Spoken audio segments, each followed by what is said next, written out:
The next match on this parade of terror, you got to try to explain this one to me.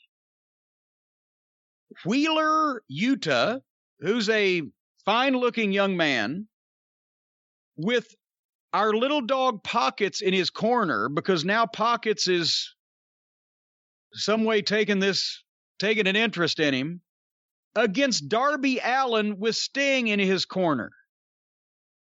Wheeler Yuta gets on national TV at the expense of his dignity by playing second fiddle to the fucking company mascot in his corner.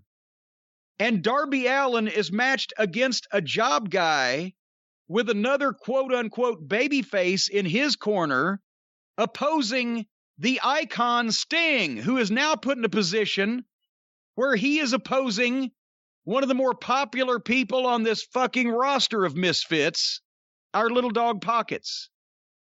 How does this make sense? When do the good guys in the movies fight amongst each other? If they're not taking this seriously as a business, as a sport, when do the good guys when they were fucking doing the heist in Ocean's 11, when did they stop and fucking fight each other and then go back and rob the goddamn casino? I can't explain this segment.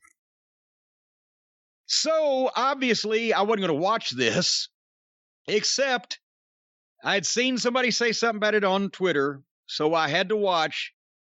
Sting and Pockets at one point, everybody's down in the ring, and Sting did the fake kicks with Pockets. And everybody's like, Sting, well, explain this, Cornette. I will explain it. It's not a surprise. We've talked about this. Sting has never been devoted to the wrestling business. Sting has never been a fan of the wrestling business. Sting has been in the wrestling business for 36 years now, and for 34 of those years, they have paid him ridiculous amounts of money to be, in varying degrees, a version of himself. He has never been fascinated by or enamored by the art of the wrestling business or the history of it or the credibility of it or the whatever the fuck. He wanted to quit 10, 12 years ago, and Dixie Carter wouldn't quit giving him $10,000 a week just to come to TV so he could retire. And then he was done, and the WWF inducts him in the Hall of Fame and gives him a couple of pay-per-view payoffs of six figures, I'm sure, a piece, and nearly paralyzed him. And now the biggest money mark of all time, to relive his childhood when he was booking his fantasy federation. I'm talking about Tony Khan and watching Sting on TV. He has given Sting enough money, I'm assuming well into seven figures, that all Sting has to do is come to this fucking building, walk to the ring, put up with some foolishness, and every 3 months have a cinematic match or some kind of goddamn physical skirmish for which he's getting paid more money than he's ever been paid in his life. That's why, and Sting don't give a fuck. This is not important to him like his church services or whatever. This is only wrestling to Sting. So it's not as serious as his superstitions. And that's why he was doing fake shin kicks with fucking Pockets.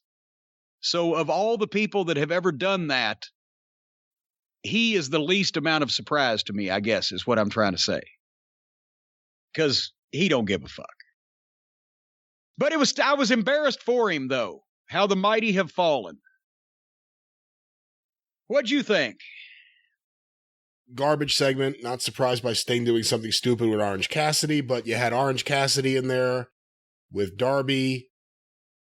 Well, actually, it wasn't with Darby. You had Wheeler Yuta, who's been on the show for 2 weeks in a row. We saw him in the Ring of Honor tournament last year.